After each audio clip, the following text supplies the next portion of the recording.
সাথে কথা বললে আমি আসলে আমাদের কাজ দেখি না খুব একটা। আমি আসলে অমুক ফিল্ম দেখি, অমুক ফিল্ম দেখি, অমুক ফিল্ম দেখি।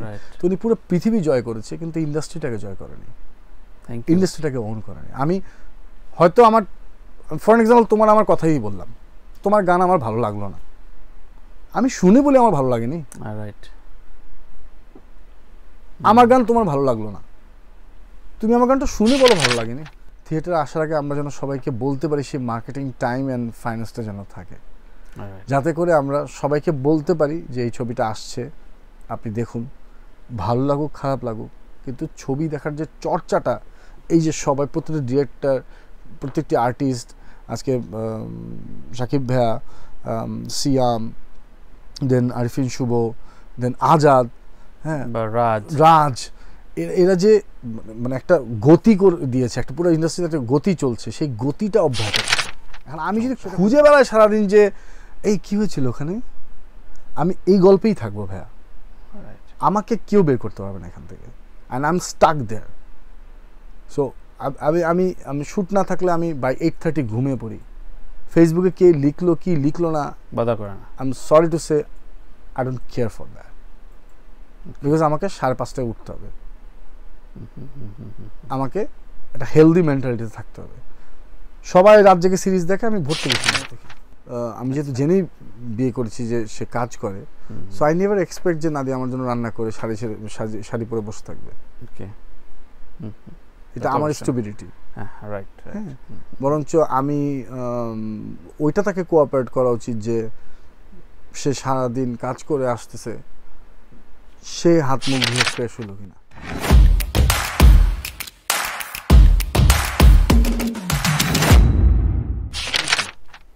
তুমি কি এমনি বেসিক্যালি ভালো কাজ করার জন্য চাওয়ার জন্য পোক করো বা ফোনে খোঁজ খবর নাও?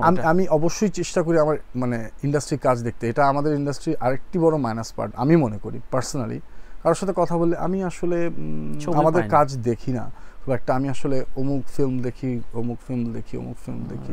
তো উনি পুরো পৃথিবী জয় করেছে, কিন্তু ইন্ডাস্ট্রিটাকে জয় করেনি, ইন্ডাস্ট্রিটাকে ওন করেনি। আমি হয়তো আমার ফর এক্সাম্পল তোমার আমার কথাই বললাম, তোমার গান আমার ভালো লাগলো না, আমি শুনে বলে আমার ভালো লাগেনি। আমার গান তোমার ভালো লাগলো না, তুমি আমার গানটা শুনে বলো ভালো লাগেনি। আগে থেকে একটা পারসেপশন ক্রিয়েট করে না না, তো উনি যার সাথে গল্প করছিলেন তার কথা উনি বলছেন, তাহলে আমিও কি তার কথাই বলবো আরেকজনের কাছ থেকে শুনে?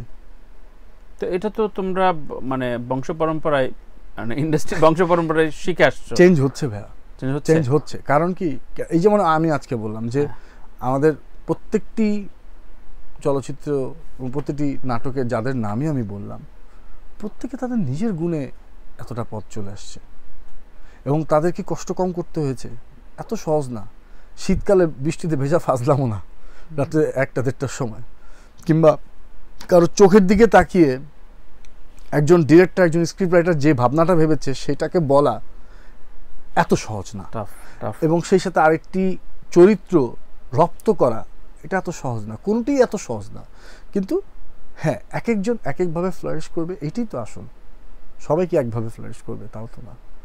সো সেই জায়গা থেকে যে যার যার চেষ্টাটা যেমন থাকবে, যার পার্সোনালিটি যেমন থাকবে, তার কাজের রিফ্লেকশনও তাই থাকবে। রাইট।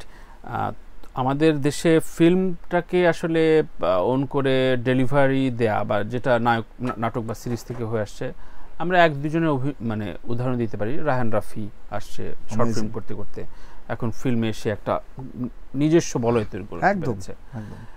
এইটা, এই ড্রাইভটা শাওকিরা কবে দিতে পারবে বলে তোমার মনে হয়? শাওকি বলতে পারবে মানে আমি ইন জেনারেল তোমাকে প্রশ্ন করছি যে শুধু শাওকি না, মানে এখনকার তোমরা যাদের সাথে সাথে কাজ করছো তাদের স্বপ্নের জায়গাতে তোমরা সবাই রেডি হচ্ছে ভাইয়া, সবাই রেডি হচ্ছে। কারণ আমি তো দেখি যে পুরো ইন্ডাস্ট্রির এখন জয় জয়কার অবস্থা। কারণ আমি রিসেন্টলি দেখলাম যে খসরু ভাই মনে একটা ব্রিফিংয়ে বলছিলেন যে সামনে ওনারা মানে লটারির মাধ্যমে কোন কোন ছবি রিলিজ হবে কিংবা কিংবা একটা প্ল্যানে আসছে। তো কোথায় এসছি আমরা, যেখানে হলে ছবিই ছিল না, এখন একটা প্রসেসে আসতে হচ্ছে। Different story. কারণ আমার কাছে ভালো লাগছে যে ঈদে সবাই হুটোপুটি লাগে, এই জন্য লটারি না। তারপর ইটস এ গুড সাইন যে এতগুলো ছবি তাদের কাছে এসছে, তারা ওভাবে ভাবছেন। গত ঈদেও 10টা 12টার মতো ছবি 14টার মতো ছবি রিলিজ হলো। তো সেটা তো একটা বড় ব্যাপার যে সত্যি প্রত্যেকটা প্রডিউসার কিংবা ডিরেক্টর কিংবা আর্টিস্ট সবাই তো আর লাভবান হচ্ছে না ফিনান্সিয়ালি, তারপর সবাই চেষ্টা করে যাচ্ছে ভাই, এবং ভয়ঙ্কর পথে, মানে আমার কোনো হোপ নাই, মানে রেফারেন্স নাই, একটা ব্ল্যাঙ্ক জোনে সবাই ড্রাইভটা দিচ্ছে। So this is really big. এবং আমি তো মনে করি যে এই যে প্রত্যেকটি মানুষ তার জীবনের যে সবচেয়ে ক্রিম টাইমটা এখানে দিয়ে দিচ্ছে, মানে কি হবে সেটা না ভেবে কিন্তু শুধু স্বপ্নটা নিয়ে, তো এইটা তো অনেক বড় বিষয়। রাইট। তুমি ফিল্মে কোনটা কোনটা কাজ করলা? আমি রিসেন্টলি কাজ শেষ করলাম হচ্ছে প্রসূন রহমানের শেকড়, আর অরুণ চৌধুরীর জলে জলে তারা। আচ্ছা, ওইটা সেন্সর বোর্ডের সার্টিফিকেট হয়ে গেছে, ওটা রিলিজ হবে সামনে। আচ্ছা আচ্ছা। এমনি এই ছবিগুলো নিয়ে তোমার হোপ কি, বা তোমাদের টিমের হোপ কি? ব্লকবাস্টার হওয়া আর ফেস্টিভ্যালে যাওয়া, অনেকগুলো অ্যাওয়ার্ড নেওয়া, অনেকগুলো চাওয়া থাকে, ডিজায়ার থাকে। আমার মতে হচ্ছে ফেস্টিভ্যাল তো একটা চয়েস, যে কারণ এক একটা ফেস্টিভ্যাল একটা ক্যাটাগরি আছে, সেভাবে আসলে তাদেরকে পিচ করতে হবে। বাট অবশ্যই থিয়েটারে আসা উচিত ঠিকঠাকভাবে, এবং আমি চাই যে থিয়েটারে শুধু আসা না, থিয়েটারে আসার আগে আমরা যেন সবাইকে বলতে পারি সেই মার্কেটিং টাইম অ্যান্ড ফাইন্যান্সটা যেন থাকে, যাতে করে আমরা সবাইকে বলতে পারি যে এই ছবিটা আসছে, আপনি দেখুন, ভালো লাগুক খারাপ লাগুক, কিন্তু ছবি দেখার যে চর্চাটা, এই যে সবাই প্রত্যেকটি ডিরেক্টর, প্রত্যেকটি আর্টিস্ট, আজকে সাকিব ভাইয়া, সিয়াম, দেন আরিফিন শুভ, দেন আজাদ, হ্যাঁ, রাজ, এরা যে মানে একটা গতি করে দিয়েছে, একটা পুরো ইন্ডাস্ট্রিতে একটা গতি চলছে, সেই গতিটা অব্যাহত থাকুক, সেটা খুব জরুরি। না, আমি তোমার লাইফে একটা বড় ধরনের ডাউনফল ছিল, বড় ধরনের ক্রাইসিস এবং খুব স্ট্রাগল একটা টাইম ছিল, সবারই যায়। সো ওইসব সময় থেকে আসলে অনেকে অনেক রকম ফিলোসফিক্যাল টার্ম শেখে। তোমার শিক্ষাটা কি ছিল? মানে এখানে একটা বন্ধুহীন ইন্ডাস্ট্রি বলে, পূর্ণিমাও লাস্ট একটা ইন্টারভিউতে বলছিলেন সবাই যে ক্রাশ বলেন, আমার যখন হাতে ছবি ছিল না তখন এইসব ক্রাশ গেছিল কই আপনাদের। সো এটা তো বাস্তবতা যে তোমার যখন একটা খারাপ সময় যাবে তখন আসলে এই আশেপাশের উড়ন্ত পাখিরা থাকবে না। তোমার শিক্ষাটা কি? এই তোমার আলোচনাতে এটার উত্তরটা আসলে আমার, সেটা হচ্ছে যে don't try to be expensive, try to be exclusive, তুমি এমনি এক্সপেন্সিভ হয়ে যাবে। বাহ, কি বাত। আচ্ছা, তুমি জাস্ট এক্সক্লুসিভ হওয়ার চেষ্টা করো, তুমি এক্সপেন্সিভ এমনি হয়ে যাবে। সো এক্সক্লুসিভ হলে তখন অডিয়েন্সও কালেক্টিভ হয়ে যাবে, তোমার ব্যাক টু ব্যাক কাজও তৈরি হয়ে যাবে, অ্যান্ড তুমি না চাইলেও তোমার রেড কার্ড বেড়ে যাবে। Okay, so I think that's the method. কারণ আদারওয়াইজ আসলে যত বিভিন্ন রকমের বুকিশ কথাবার্তাই বলি না কেন, রিয়ালিটি ইজ যেই এক্সক্লুসিভ হয়েছে তাকে সবাই এক্সক্লুসিভিটি দিয়ে দিয়েছে এবং এক্সপেন্সিভও করে দিয়েছে। এটা তার নিজের কিছু করা, তার মানে যে মূল্যায়ন হয় না, আমাকে মূল্যায়ন করেনি, এসব ফেক একটা প্রোপাগান্ডা বলছে। তাহলে জয়াপা মূল্যায়ন হচ্ছে না, ওই পরিমাণে তাকে তো এক্সক্লুসিভ হওয়ার জন্য তো অনেক কষ্ট করতে হয়েছে, এত সহজ না। সো বাকিরা আসলে কষ্ট না করে পেতে চায়, কমফোর্ট জোন থেকে কেউ বেরোতে চাচ্ছে না হয়তো, যে আমি 5 জনকে চিনি, সে 5 জনই শুধু আমার সাথে কাজ করবে, কিংবা আমি যেটা ভাবছি সেটাই রাইট। আচ্ছা, এইটা আমার মনে হয় একদমই ভুল একটা জায়গা। কারণ এখন একদম বিশ্ব ভান্ডার তোমার কাছে, মানে কিন্তু ধরো তারপরও ওটিটিতে বলছে আমাদের কারো কামব্যাক হয়েছে। হ্যাঁ, আমারই তো, তোমার দিনার ভাইয়ের, অনেকের কামব্যাক। তারপরও অনেকের ভেতরে একটা হতাশা বা দুরাশা আছে যে আসলে ইন্ডাস্ট্রি সবাইকে নিয়ে ভাবছে না, কাজ করছে না।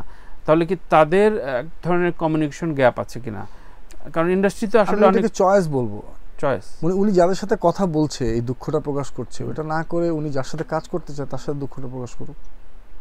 আচ্ছা আচ্ছা, তো তুমিও এই ওয়েতেই আবার না, নিজেকে, তোমাকে তো আসলে খুঁজতে হবে ভাইয়া, তোমাকে কাজটা।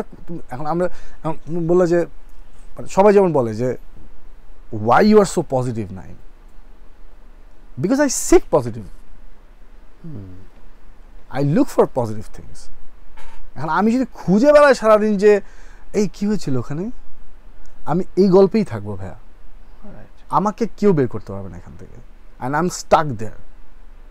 সো আমি শ্যুট না থাকলে আমি বাই 8:30 ঘুমিয়ে পড়ি। ফেসবুকে কে লিখলো কি লিখলো না বাধা করে না। I am sorry to say I don't care for that, because আমাকে 5:30টায় উঠতে হবে, আমাকে একটা হেলদি মেন্টালিটিতে থাকতে হবে। সবাই রাত জেগে সিরিজ দেখে, আমি ভোর থেকে সিরিজ দেখি। আচ্ছা, হ্যাঁ তাই না? হ্যাঁ, আচ্ছা, সবাই রাত জেগে অনেক ভাবে, আমি ভোর থেকে ভাবি। এবং সত্যিই তুমি দেখো যে তোমার যদি তুমি মগ্ন হওয়ার জন্য একটা টাইম খুঁজো, সেই টাইমটা কিন্তু আইসোলেশন আসলে, মানে নিজেকে নিয়ে থাকা, হ্যাঁ ভাবা। সো সেই আইসোলেশনের জন্য তো you have to be physically and mentally ready.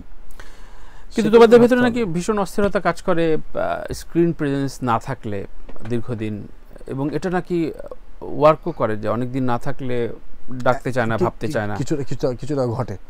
এটা তো কিছুটা ঘটে তাড়ায়, মানে না ছুটতে হায় হায় না, এটা রিসেন্ট টাইমে অনেক বেড়েছে। কারণ হচ্ছে এখন এত অপশন, মানে কাজেরও অনেক অপশন, আর্টিস্টেরও অনেক অপশন।